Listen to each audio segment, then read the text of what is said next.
The dream of longevity medicine is surprisingly elegant. You think we'll be potentially taking a pill in 10 years' time, every couple of weeks, that will make us younger. Can you explain to me that prediction? One day, a single pill could radically extend a person's active and healthy years. The promise of such a medical breakthrough has been with humanity since the very beginning, mentioned both in the very first cuneiform manuscript 4,500 years ago in the Epic of Gilgamesh and in a 2,000-year-old manuscript by the Chinese Emperor Qin Shi Huang, which revealed a nationwide search for an immortality elixir. The dream survived on Greek papyrus, through medieval alchemists, and even radioactive cocktails during the Atomic Age. But it wasn't until 2011 that modern scientists came across a chemically proven longevity agent that extended the lives of worms and flies and mice and showed promise in humans too. So what is rapamycin? So rapamycin is a drug. Rapamycin, also known as sirolimus and Rapamune, is an immunosuppressant drug first isolated from bacteria harvested on the island of Rapa Nui, also known as Easter Island, where those Moai sculptures are, in the 1960s, whose properties really did seem miraculous. It is one of the most potent antifungal agents known to science and also has the remarkable property to suppress the immune system, enough to stop it from rejecting organ transplants. It has saved hundreds of thousands of lives, but its story was far from over. In 2011, researchers discovered that it acts on a cellular pathway eponymously named the mtor pathway, and that's for target of rapamycin. It suppresses certain chemical signals that relate to aging. The mechanisms, they looked really promising. That's when the biohacking community took notice. Longevity influencers like Peter Attia began taking it and encouraged his followers to follow suit. But there was a problem. No one had actually studied how rapamycin actually did anything for human longevity in human studies. That's where Brad Stanfield came in. He teamed up with Matt Kabeline, who's a friend of this channel, and crowdfunded almost $750,000 to run an actual clinical trial on the longevity prospect. His results, they came out this month. And rather than going into it all myself, I invited Stanfield onto the channel today to talk about what they found. Thanks so much for being on the show today, Brad. Yeah, thanks, Scott. I'm excited to have this conversation with you. I've, followed your channel for a while now, so it's cool to actually meet you face to face. Well, yeah, and I have absolutely cited your channel when we were doing, you were one of the first people to call out David Sinclair, and I just basically stole stuff from your videos and put it in mine. So, thanks for doing the work that you do. Yeah, no worries. And I think, one of the reasons why I started my channel in the first place was to actually get, some of these stories out there because, while there is some snake oil, there are some genuine things that do help people. And, that's what kind of led me onto rapamycin in the first place. Because as you mentioned in the intro, this is one of the things that really took the longevity field by storm. And it was hoped and still hoped that it may play a role in human aging. So yeah, that's why I wanted to set up this study to see if we could make some progress. Yeah, you actually did. You crowdfunded your own study, which is amazing for a number of reasons. And we're going to get to that. But let's, Brad, we got to get the painful part out of the way first. The study didn't exactly go to plan. Tell me what happened.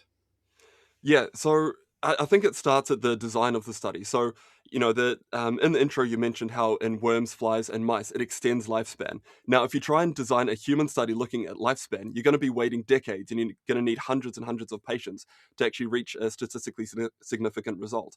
So instead, what we tried to do was go back to the groundwork and say, what endpoints could we measure that may improve with rapamycin compared to placebo? And one of the things that we noted was that in human muscle, everyone kind of knows that as we get a bit older, our muscles start to weaken and deteriorate. And it almost seems like the muscles recognize that and they try to compensate for that weakening. So what they do is they overactivate mTOR complex 1 because they're trying to rebuild proteins and rebuild their strength. The trouble is if you overactivate mTOR complex 1, you don't allow for another process to happen, which is called autophagy. So that's the cell clearance process. So you can imagine that your muscles are hoarding all of these old damaged components and never having a chance to flush them away. So they're hoarding onto these. So the hope was that if we could use rapamycin intermittently, we could dial down mTOR complex 1 and allow autophagy to happen. And then we could have separate periods of time where we ramp mTOR complex 1 back up with exercise. So that kind of led to the design of the study, where if we had both groups exercising, so we gave them exercycle bikes at home, so they exercised on Monday, Wednesday, and Friday. And then if we dosed either the rapamycin or placebo on the Saturday. So the hope, again, that we would have these separate periods of time of dialing mTOR complex 1 down via rapamycin, and other periods of time where we're ramping it back up again with exercise. And it was hoped that that cycling hypothesis would allow improved muscle performance for older adults. So that's what we that's how we designed the study, and why we chose our primary endpoint as the 30-second chair stand test. How many times could you stand up and then sit back down in 30 seconds? And the reason why we chose that is that it's a very sensitive measurement for older adults in terms of their muscle strength and power. So that's the overall hypothesis that that we were testing in the study. So it was a 13-week trial involving 40 participants, so 20 participants in each. And again, both groups were exercising here. So we thought that at worst, we wouldn't see any difference between the 30-second chair stand test and the two groups. But at best, we were hoping that the rapamycin group would improve their 30-second chair stand test more compared to the placebo group.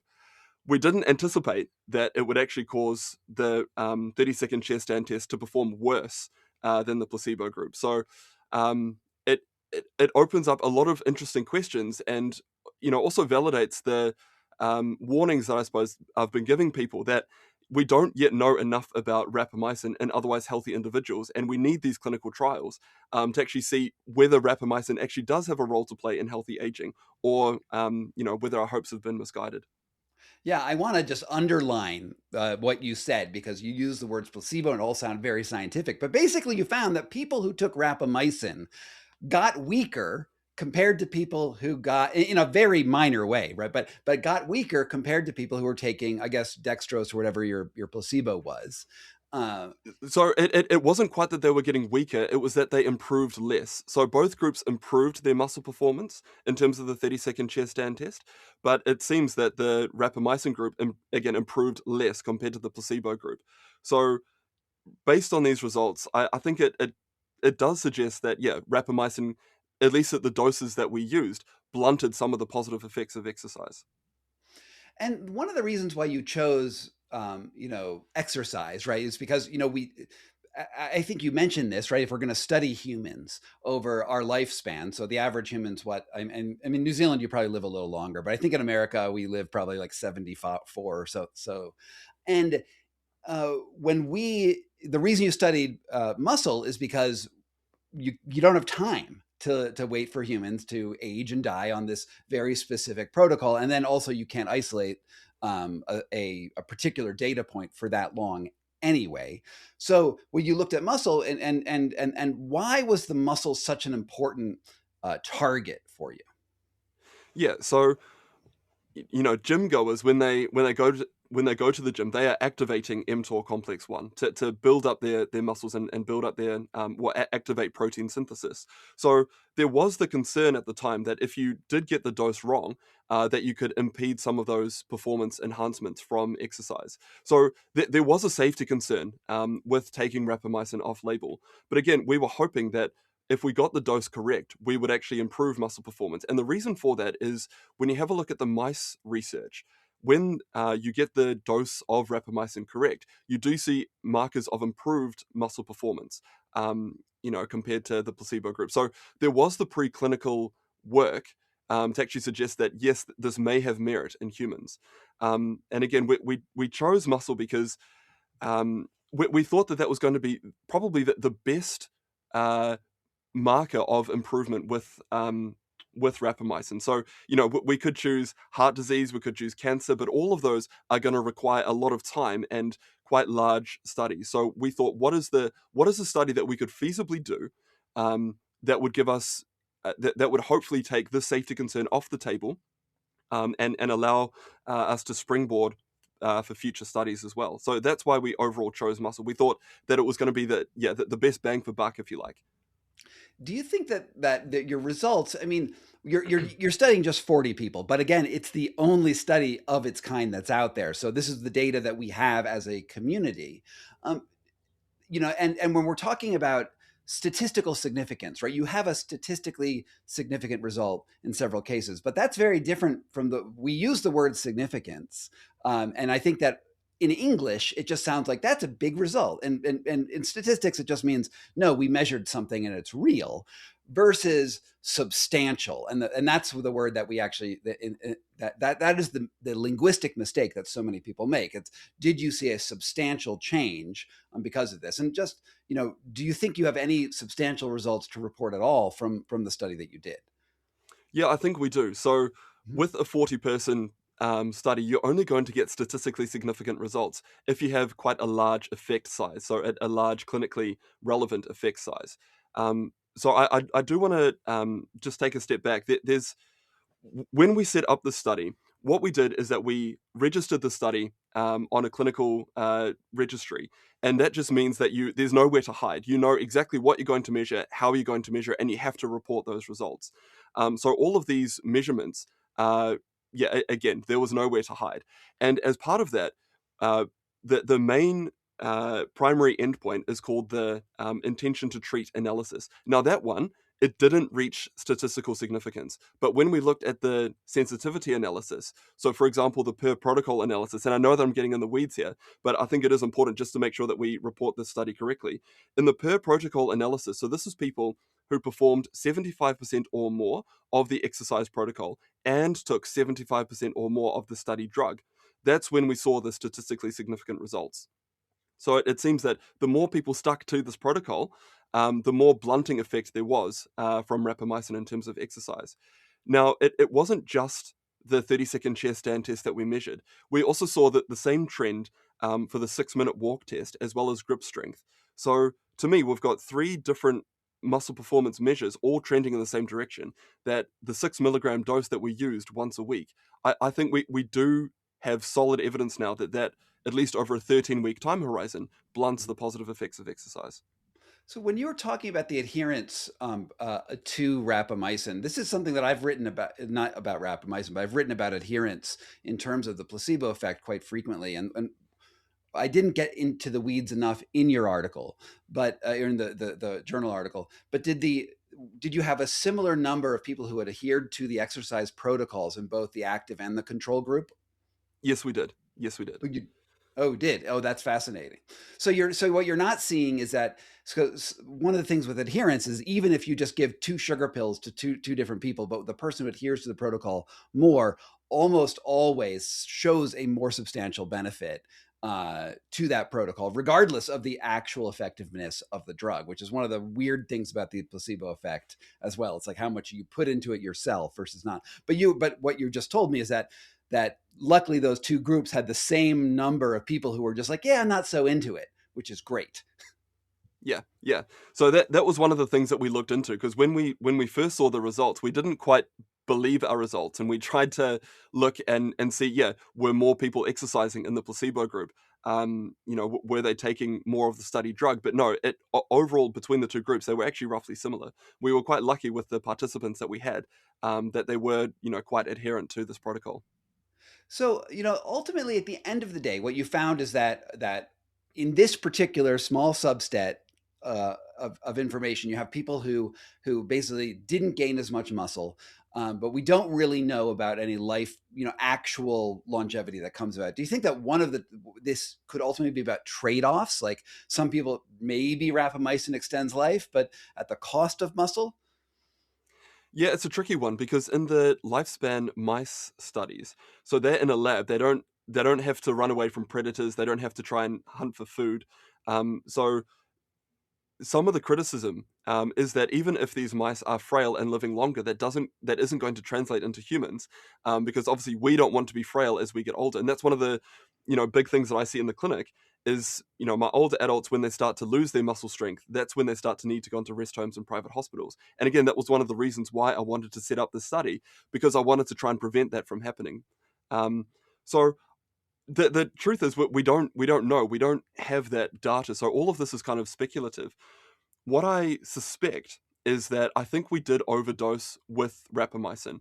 I think that if yeah, I think that if we spaced out the doses, so for example, instead of dosing every week, maybe if we dosed every 3 weeks or every 6 weeks, maybe then we would have a different result. Or maybe it is that rapamycin simply doesn't have a role to play in healthy aging. Again, I'd love to do more studies over a longer time horizon to actually answer some of these questions.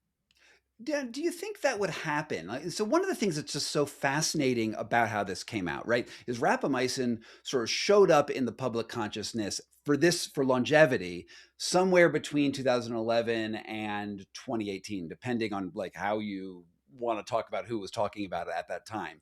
And then the biohackers sort of got on board, right? Peter Attia started, I think in 2021 was when Peter Attia was like, hey, everyone should take rapamycin.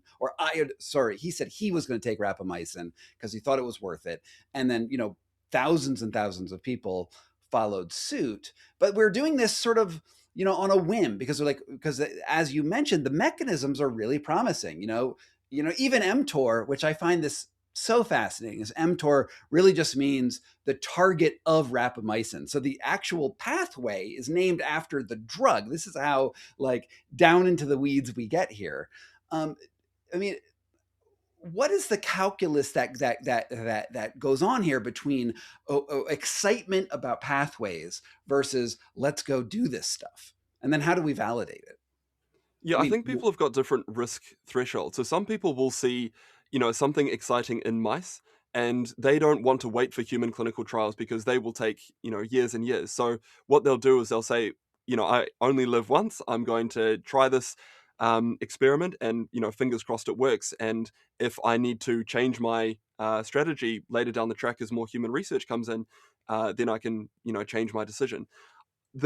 I think that the caveat to that is that people sometimes think though that there's no risk and that there's only going to be potential upsides. And I think that's sometimes where people get tripped up. So for example, with metformin, metformin was one of the darlings of the longevity community at one stage because in certain mice studies, it was extending lifespan. Now, some of those studies have been redone in a slightly different way, and that lifespan effect is gone. But that didn't stop people from starting to take metformin. Again, thinking that it's widely prescribed today, there's virtually no downside, so it was thought. So you may as well take it because if there is a benefit, wonderful, you can make the most of it. The trouble is, as more research came in, we found that, metformin, it lowers testosterone levels. Much like my study in rapamycin, if you take metformin every day, it also blunts the positive effects of exercise. So, those are two real downsides to taking metformin for otherwise healthy individuals. And then you had the Diabetes Prevention Program, who ran a decades-long study that was placebo-controlled, and it was in non-diabetics. And what they found is that there was no benefit for cardiovascular disease. There was no mortality benefit. There was no cancer benefit either. So when you actually look at the human research around metformin for non-diabetics, I'd say that there's no evidence of benefit and there's probably evidence of harm. So that's where I think we just need to be careful about, people who are taking, who are extrapolating mice research to their own health, because again, there are risks to doing that. So when you funded this, when did the crowdfunding start? Was it 2001? Sorry, 2021? Is that 2021, yeah. 5 So years how did ago. that come about? Because you crowdfunded it. Tell me exactly how that process. That's not how you usually do this stuff. So how'd that happen? No, so generally it's because it's a drug. Generally, it's big pharma that will come and come to the party and fund the drug. The trouble is, rapamycin, it's off patent. It was discovered in the 1960s, so there's no money to be made here. Now, when I initially started crowdfunding, I made two fatal errors. I didn't realize how expensive these studies are. I thought, this is a 40-person study over a 13-week time horizon. At worst, it's going to be $100,000, and surely would be able to fundraise that. So that was the first mistake. The second mistake is that I massively overestimated my reach on YouTube. So at the time, I had about 30,000 YouTube subscribers, and I was thinking that surely there'd be a couple of big whales who would be able to come to the party and fund the study. Now, credit to the YouTube community, we managed to raise $36,000, which is wonderful, and I'm incredibly grateful because all of that allowed us to get the study over the line. But it wasn't nearly the 720 odd thousand that we needed to get the study actually done. So, we then had funding from a crypto organization called VitaDAO. We also had a couple of supplement companies come in. But the big one was when there was one particular big whale who wishes to remain anonymous. He funded half of the study. So we were almost there, but we still had this, quite large shortfall. And I tried for about an extra year to try and get funding to try and plug that gap, but it just wasn't working. And that's when I realized, I was taking a couple of supplements that I was convinced, based on the human clinical research, had benefit to the human body. So I was taking those, and I kind of figured, well, if I combine all of those supplements into one, and then offer it to my community, maybe we could use that to plug the gap in funding, and that's what we managed to do. So yeah, it cost us $720,000. It took us about 3.5 years to fundraise, but again, now we've got the results. That's crazy. And you just released your video here on YouTube, and I think your title, last I looked, was something like, "I spent $724,000 to test Metformin."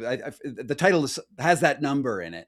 And I saw also that your video only had 28,000 views, which is criminally low, which makes me think that you actually did the lowest ROI on a YouTube video ever because of that. Yeah, I think I'd have to set some sort of a record there.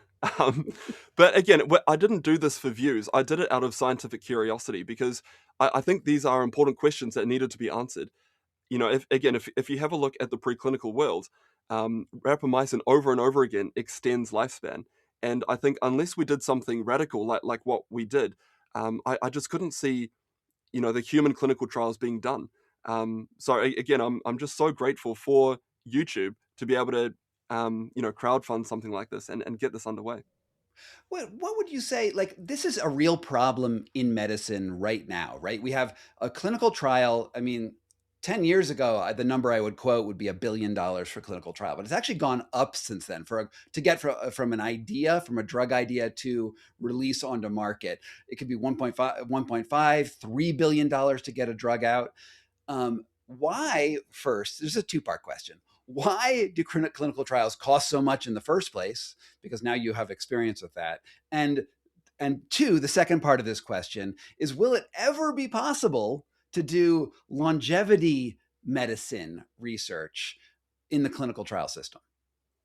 Yeah, so I think there's a couple of things to say. It's different if you're testing a supplement compared to if you're testing a drug.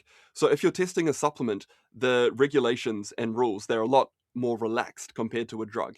So since we were testing a drug, it automatically bumps up the cost because of all these extra hurdles that you have to jump through.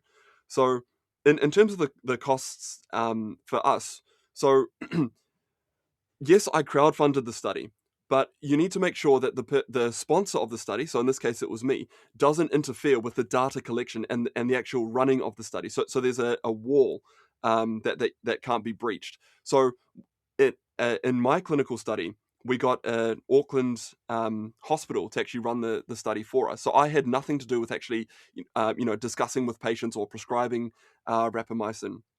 And again, that just means that the data is clean. But you can't just rely, because it's a drug trial, you can't just rely on that hospital or that study organization to actually to get the data correct. What you need is a third-party auditing company to come and actually make sure that everything is done correctly. So you've got the data collection by the study nurses, and you have to have someone to actually prescribe the drug. You have to have data oversight committee. You have to have a third-party auditing committee. Then you have to clean all of the data. So yeah, that's again, it's a lot more expensive compared to what I was anticipating when I first undertook this venture. Yeah, it feels to me that, so obviously there's so many critiques of Big Pharma out there. At the same time, I also want to say that Big Pharma has done some great things and has created miracle medicines. And that's awesome because they've created these sorts of clinical standards, which, involve a whole industry of CROs, which you mentioned, which would run these things and validate data, who are independent. And you're like, oh, I can, you're fixing a lot of conceptual problems in data with this huge and expensive industry that comes in. The problem, of course, with big pharma is that you need also immense profits to make this whole thing run. And one of the things that goes on with longevity medicine, in my interpretation of it, is that one, your clinical endpoints are often a little weird, right? If you're testing longevity, like again, you have to be studying someone for 80 years to really get a longevity understanding, or at least 20. Maybe you start at 50 to see how they go on after that. And it's just very complex to do it, but also there's just no. There may not even be money in it, because with longevity, like, what are you treating? Is getting old a disease? Like, that's not clear to me at all, that aging is a disease.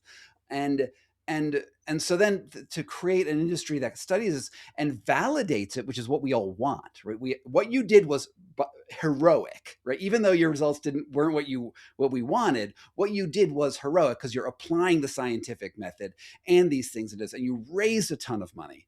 But it's also clear that we need to do 10 other studies like this to even get a real answer to the rapamycin question. So, what are your feelings about this? Yeah, I think setting up a lifespan study, that's a non-starter. It's going to be super expensive. You're going to need hundreds and hundreds of patients to do it. So that's why I think you need to select a particular endpoint that's going to improve someone's health span, if you like. So how healthy do they feel? So that's why we chose muscle. But if you have a look at something like GLP-1 therapy, so Ozempic, for instance, that's now completely exploded because of its weight loss effects. And through its weight loss effect, you can get patients off their blood pressure medications. You can get them off their diabetes medication. So there are all of these health metrics that do improve, even if you don't yet have that lifespan data. So that's where I think the longevity, if you were trying to set up a study looking at a so-called longevity molecule, you do need to pick a particular endpoint that will improve someone's life now, rather than waiting to see if it will extend lifespan. So again, that's why we chose the 30-second chair stand test for the primary outcome of our study. But even popular supplements like creatine, for instance, there's reasonable evidence that it does improve, muscle power and performance. There's now potential evidence that it does improve aspects of cognition and memory. So I don't think you need lifespan data on creatine before someone can actually make the decision to start to take it. And yeah, so that's where I see, the so-called longevity field going, is looking at endpoints that improve someone's health now, rather than waiting for lifespan data. So in general, I'm very skeptical of the entire supplement industry, because, we have this problem where, as you said, the validation for supplements studies is much lower, right? And we also have people who just right across the spectrum for supplements, because you can just basically start making marketing claims now. Like, if I wanted to tell you that this Earl Grey tea makes boosts my energy and will sharpen my vision, I could probably say that and get away with that legally in America and make $1 million. Whereas rapamycin, with a drug, it's very different. And you mentioned creatine, and I'm not at all an expert on creatine supplementation or what those pathways are. But when you start making these claims that, you said that it appears that it improves cognition, there's some evidence about muscle mass, I really worry about the weight of that evidence. I really worry about people just thinking that those words are more certain than they are. And then when you add on to the question of longevity, we get into sort of almost an existential question. So you're absolutely right that it is a minefield out there with the supplement industry, because not only do people make claims about a particular molecule, but oftentimes you don't actually know whether the supplement that you're taking actually contains that molecule or not. So it is a complete minefield. What I would say is that for certain supplements like creatine, I think there is good evidence for improved muscle power and performance. And that's why, for example, the International Society of Sports Nutrition, they do mention it within their guidelines, that it does have some reasonable evidence behind it.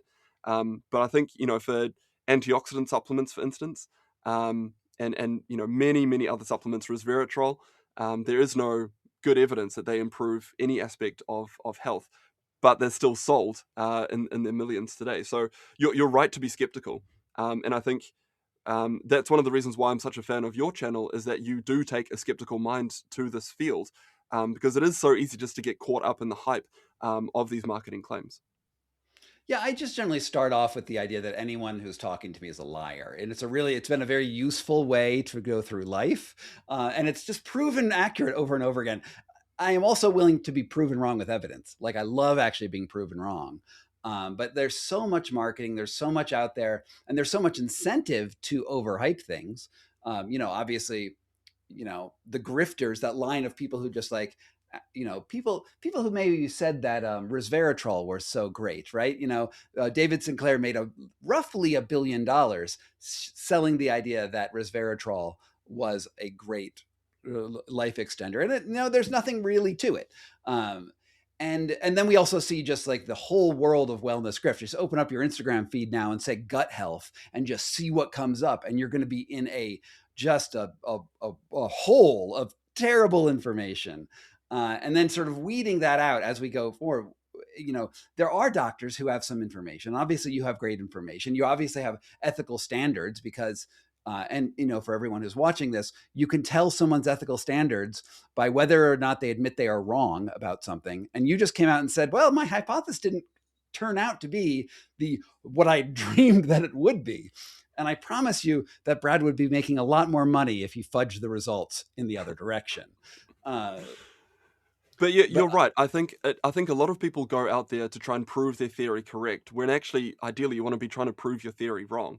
And I think that's what we did in this study, at least at the dose that we tested. Now, you mentioned a couple of things, for example, about gut health. And this is one of the things that I get a little bit worried about, I suppose is the best way to put it, is functional medicine. So I think functional medicine is a byproduct of a failing of primary care. So I'm a primary care physician, and I know how difficult it is for patients to see me in the clinic in a timely manner, and you've only got a 15-minute window because that's just how the funding works. And so you often don't give the best care possible. And because of that gap, that's where functional medicine comes in, and they promise to treat, the root cause of your health issues. And they do a bunch of different tests that don't actually have clinical validation, like gut health tests, because it's interesting that there's been a couple of studies looking at different ways to test, gut microbiome. And all of the different tests, they come up with different results. And often, if you use the same test on the same person, you'll come up with different results as well. But that doesn't stop people from then trying to interpret those results and then make clinical decisions around them.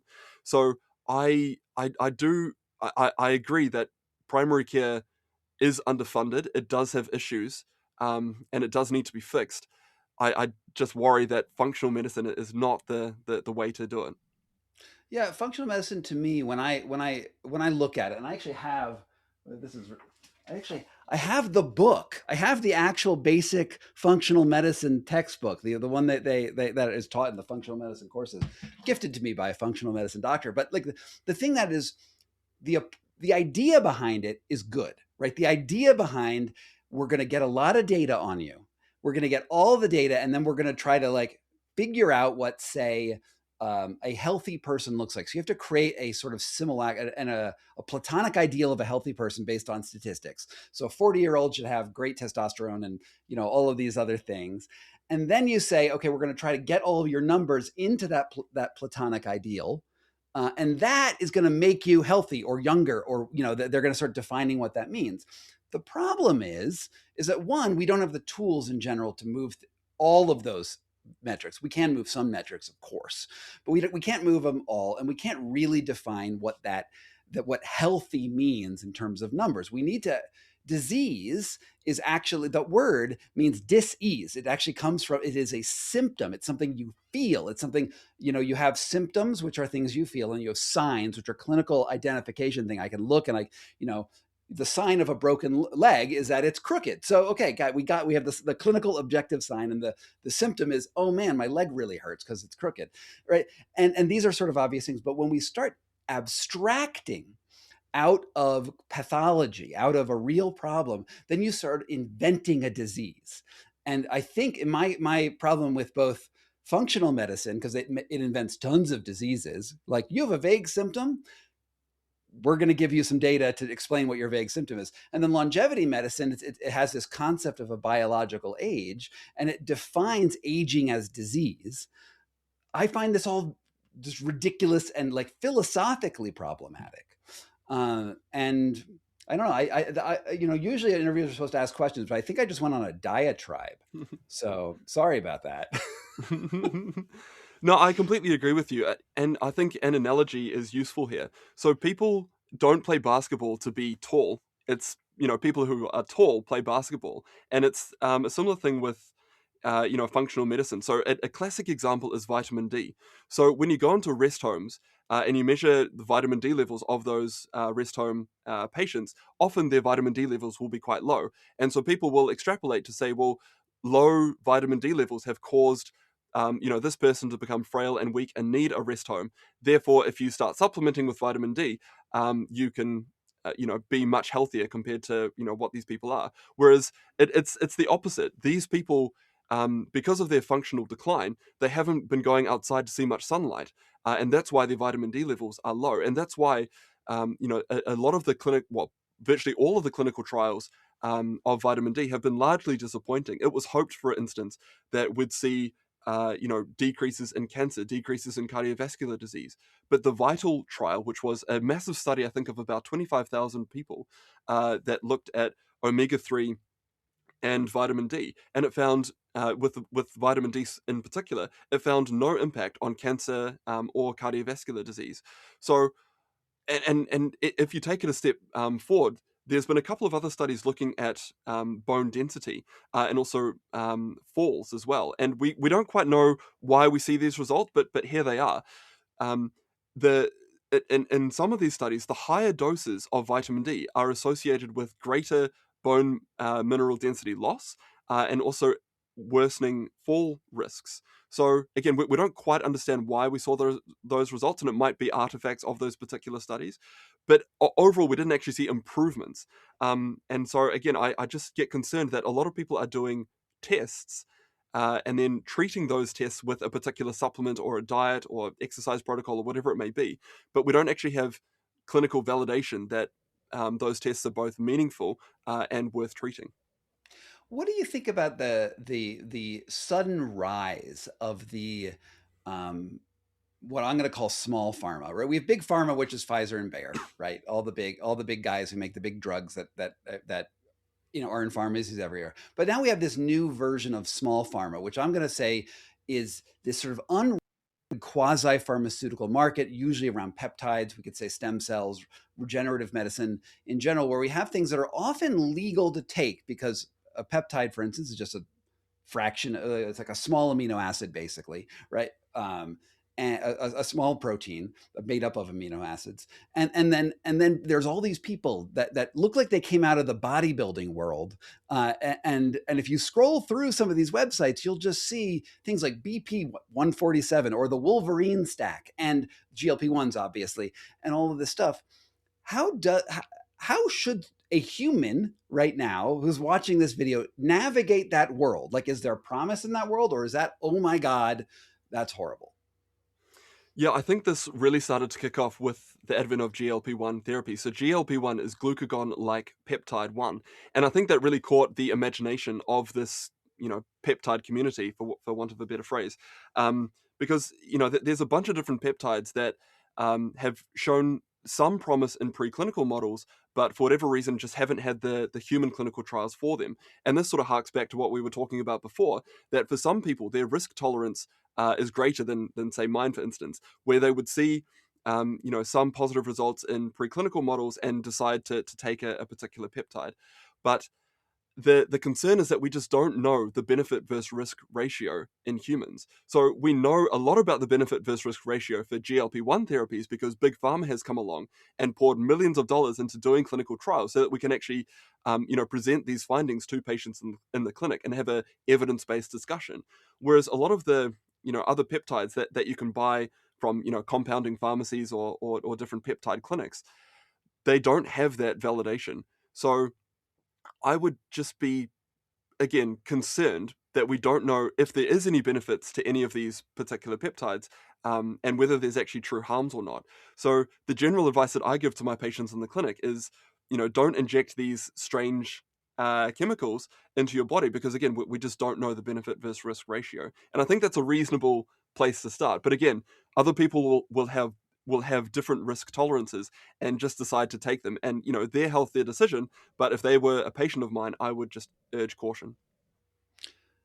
I mean, I think that's well said. And I also feel like a lot of people are daredevils, right? Because as you said in the very beginning of this, people don't anticipate negative side effects, right? We anticipate the marketing spiel that comes at us, like things like the Wolverine stack that sounds so cool in terms of peptides. Andrew Huberman, like many people are advertising various iterations of this. And I know that I have gotten 2 different peptide companies approaching me this week saying, will you sponsor our peptides? I bet you have gotten those offers recently as well.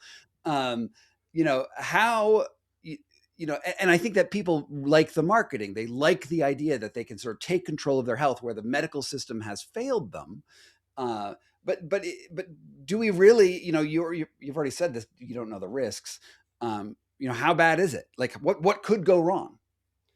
Yeah, well, we just don't know. Like, there's one particular peptide that can make your skin a bit more tan, and there's a concern around cardiovascular health that it may increase cardiovascular disease.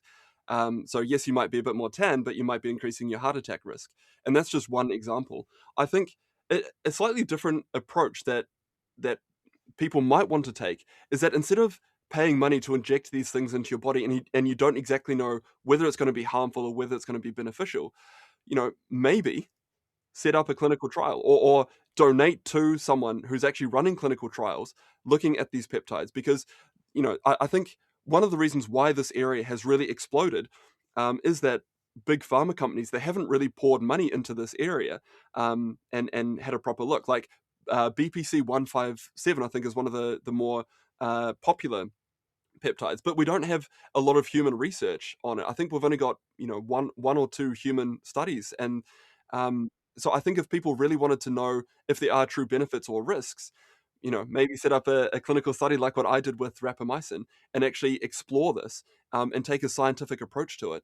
Because again, there might be something here, but equally we just don't know, and we need those human studies to be done. So if someone wanted to make a big difference for not only their own health, but for the world's health, maybe try and set up something like what I did with rapamycin.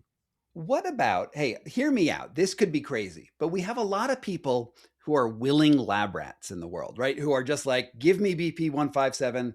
I heard it on a podcast and I believe in it. And they're willing to inject themselves with it. Is there a way to set up a clinical trial based on the lab rat's own, I think, poor decision making, where you actually collect valid clinical data from a bunch of these human trials because they've willingly given, hopefully, informed consent to do it? Is there a way to ethically collect that data off of these, human lab rats? You could potentially do an observational study. But the trouble is, observational studies, they can only tell you about correlation. They don't really tell you causation. So in a perfect world, you'd want a placebo-controlled study. So one group who are taking, BPC 157 and another group who was taking placebo.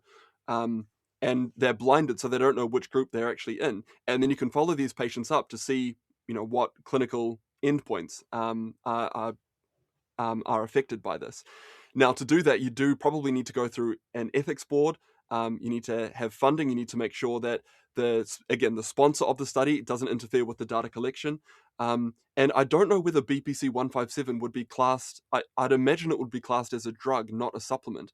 So again, you start to ramp up the costs. But since there's such excitement around peptides, instead of just getting swept up in that hype, I think clinical studies should be done. And I think there's enough excitement around it to hopefully build that community to be able to crowdsource something that moves the needle forward. Because again, if Big Pharma isn't going to do it, it's up to it's up to the community to do it. But you want to make sure that that's done safely and ethically, not just people injecting strange things into their bodies without knowing what the benefits or risks are. What future trials do you envision on rapamycin? Like, are you planning to do any more clinical trials on this or other drugs? Is this going to be a model for you, or are you feeling like this was a lot of work and I think I'm going to just be a primary care physician and a YouTuber? I think this trial was really beneficial for the so-called longevity community, because I do think we've got reasonable evidence now that once a week dosing, which at the time was the most popular off-label strategy, I think that is too much. I think that if and this is a big if rapamycin does have a role to play for healthy aging, I think that you do need to extend the interdose interval. So sirolimus, which is the version of rapamycin that we used in our study, it's got quite a long half-life. So that just means that the drug sticks around in the body for quite a long period of time. So one of the potential explanations for why we saw the results in our study was that even though people were taking rapamycin on Saturday, there was probably still some rapamycin in their system by the time that they were exercising again on Monday. So that's potentially why it blunted some of the positive effects of exercise. Whereas if you dosed it every 3 weeks or every 6 weeks, then the vast majority of your exercise sessions wouldn't have rapamycin on board as well. So maybe then you truly would have separate periods of time where you're switching mTOR complex 1 down, and then separate periods of time where you're switching it back up again. So I would love to be able to do that study, but it would be a 3-arm study, I think. You'd need a placebo group, you'd need a group that's taking rapamycin once every 3 weeks, and another group who's taking it once every 6 weeks. And you'd need to follow them up for about 12 months, I think, to actually get some reasonable evidence. So to run such a study, you'd probably want to have about 40 or 50 participants per group. So between 120 and 150 participants in total over a 12-month period. Now that's a lot more money compared to my short-term study of 40 participants. So it would be, and I'm ballpark figuring here, it would be somewhere in the vicinity of 3 to 4 million maybe to do such a study, and I certainly do not have that financial firepower. So if we were going to do such a study, which I think would be very useful for the scientific community, we would need some people with quite a lot of money behind them who want to further this field. So what I'm hearing you saying, Brad, is that if a whale happens to be watching this and wants to give you $3 or $4 million to run this study, you would be willing to do it. Yeah, 100%. It's simply a matter of money. I would love to do it because there are still open questions here. I think if the follow-up study where you're dosing it every 3 weeks or every 6 weeks, if that study failed, then I think you could say with reasonable confidence that rapamycin probably doesn't have a role to play in otherwise healthy aging for humans. Because if it does interfere with the benefits of exercise over that time horizon, and even though you've extended the interdose interval, I personally wouldn't want to prescribe it to my older patients, and I certainly wouldn't want my parents to be on it either. And I think that's where you could finally turn the switch off of rapamycin and look elsewhere. But until you've got that study, there's still going to be that lingering hope that maybe it will have a role to play. And I think there's one thing in your study which is an unequivocal result, which is someone that we sort of knew about anyway, but is a positive result, which is that rapamycin or not, as you get older, if you do exercise, that is good for your health, because both the placebo arm and the rapamycin arm showed that exercise as you get older is a pretty darn good idea. Yeah. And again, that was really pleasing to see that both groups did improve their muscle performance. And, and the selection criteria to enter the study was that you had to be relatively sedentary. And we defined that as no more than vigorous activity 3 times a week for about 15 minutes. So these people were relatively sedentary, and they did see quite significant improvements in the 30-second chair stand test during the 13-week time horizon, which really isn't that much. And all they were doing was doing that they had the exocycle bike 3 times a week for half an hour. And that was it. And he saw significant improvements in their 30-second chest stand test. So yeah, out of the main takeaway is that you just can't beat exercise at this stage. And anything that we do in this, so-called longevity field should stack on top of exercise. I love it. All right. Well, Brad, thank you so much for all of the work that you do. And for everyone who's watching this video, if you came through my channel, go check out Brad's channel. He's in the contributor thing that down there. It says Brad Stanfield. Go follow him too. And if you came through his channel, you should follow me.